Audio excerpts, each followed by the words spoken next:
Hello student, मैं कीर्ति Awasthi, diet lecturer Ganeshpur Barabanki से। आज डीएलएड द्वितीय सेमेस्टर के छात्रों के लिए आहार एवं पोषण से एक और टॉपिक लेकर के आई हूँ। बहुत छोटा सा टॉपिक है और इसके बारे में बहुत कुछ आप पहले से जानते हैं, कुछ विशेष नहीं है।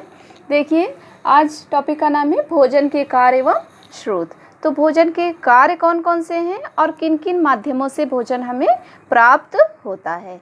तो जो है भोजन के कार्य पहले देख लेते हैं कौन कौन से हैं। भोजन के 3 मुख्य कार्य होते हैं। एक है भोजन का शारीरिक कार्य। शारीरिक कार्य के अंतर्गत कौन कौन सा आएगा? मैंने नरिशमेंट वाले लेसन में आप लोगों को पहले भी ये बताया हुआ है कि भोजन का सबसे मुख्य कार्य है शरीर को ऊर्जा देना, है ना। तो पहला कार्य क्या है? ऊर्जा देना। ऊर्जा देने वाले पोषक तत्व कौन कौन से हैं? यहाँ रिवाइज कर लेते हैं। आपका कार्बोज,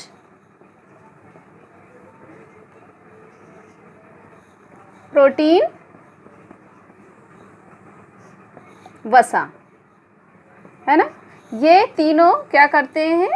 ऊर्जा देते हैं। हालांकि प्रोटीन, हमें पर्याप्त मात्रा में कार्बोज और वसा को खाना चाहिए ताकि प्रोटीन अपना मुख्य कार्य शरीर निर्माण का कार्य कर सके।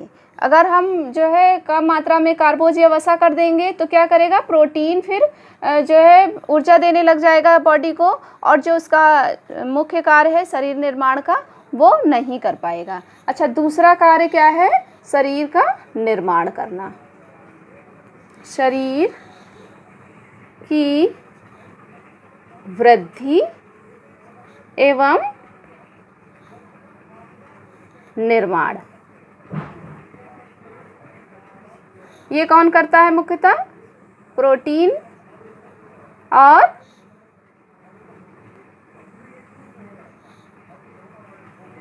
खनिज लवण, है ना।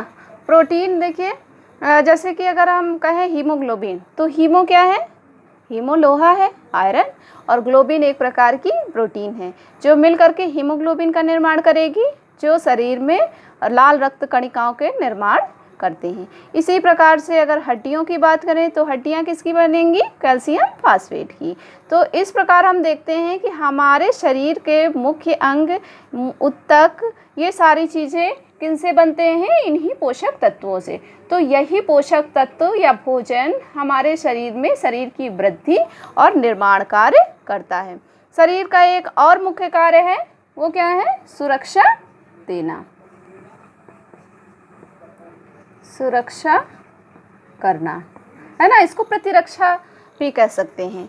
तो भोजन के माध्यम से शरीर को सुरक्षा, तो अगला कार्य क्या है? सुरक्षा करना। और ये कौन करेगा? आपका विटामिन्स और मिनरल्स, यानी कि खनिज लवण और विटामिन जो है शरीर में रोग प्रतिरोधक क्षमता उत्पन्न कर देते हैं, जिससे आंतरिक अंग अपने कार्यों को ठीक प्रकार से करते हैं, और साथ ही साथ या बाह्य वायरस या बाह्य रोगाणुओं से भी हमारे शरीर की रक्षा करते हैं।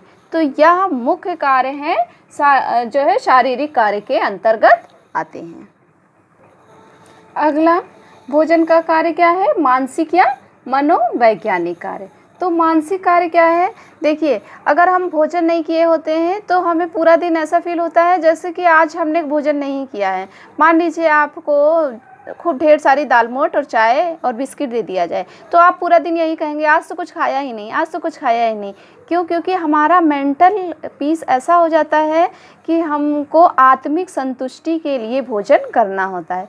जबकि अब देखिए कि एक व्यक्ति को ग्लूकोज चढ़ाया जा रहा है, सलाइन के द्वारा ग्लूकोज चढ़ाया जा रहा है, उसके जो ऊर्जा की जितनी रिक्वायरमेंट है उस सलाइन के माध्यम से उसे ऊर्जा देना, निर्माण कार्य के लिए ज़रूरी प्रोटीन और विटामिन को पूरी प्रॉपर मात्रा में पहुंचाया जा रहा है। फिर भी वह व्यक्ति कहता है कि पूरे दिन से ग्लूकोज चढ़ रहा है और कुछ भी नहीं खाया है।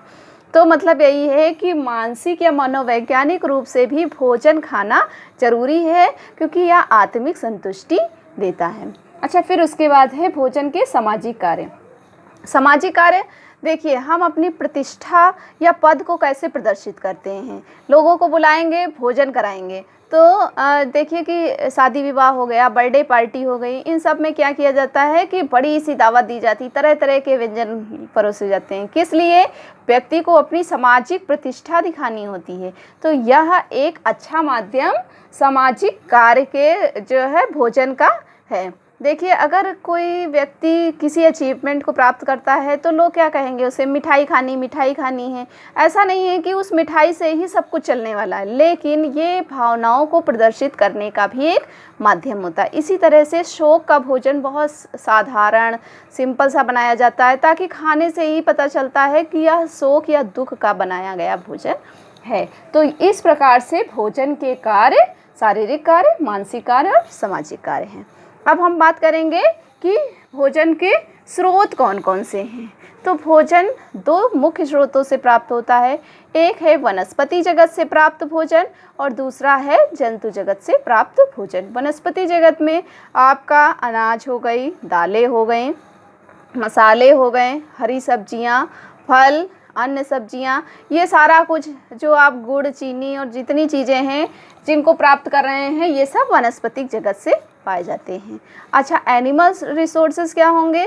जैसे कि मछली, अंडा, यकृत, इसके अलावा जो है मिल्क प्रोडक्ट जैसे कि दूध, दही, घी, बटर और आपका चीज़ और जितना कुछ जो है मिल्क से बनाए गए प्रोडक्ट हैं, ये सारी चीज़ें। और उनके अलावा शहद भी एनिमल्स से प्राप्त होने वाला है। तो ये सारे जो है स्रोत भोजन के कहलाते हैं। Okay, thank you.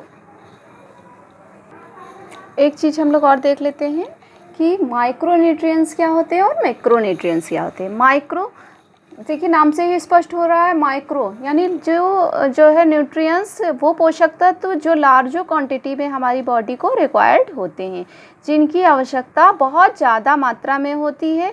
ये कौन से हैं आपके? प्रोटीन, वसा और कार्बोज, है ना, कार्बोहाइड्रेट, ये जो है माइक्रोन्यूट्रिएंट कहलाते हैं और इनकी ज़्यादा मात्रा में हमारे बॉडी को ज़रूरत होती है। मैक्रोन्यूट्रिएंट जिनकी बहुत कम या बहुत थोड़ी सी मात्रा भी हमारे बॉडी के लिए पर्याप्त होती है, यानी कि ये बहुत ही कम मात्रा में ही खाए जाने चाहिए, अन्यथा इनकी अधिकता से भी कई प्रकार के रोग हो सकते हैं।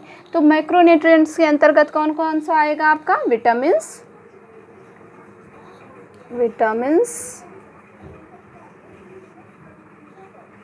और खनिज लवण। Okay student, thank you.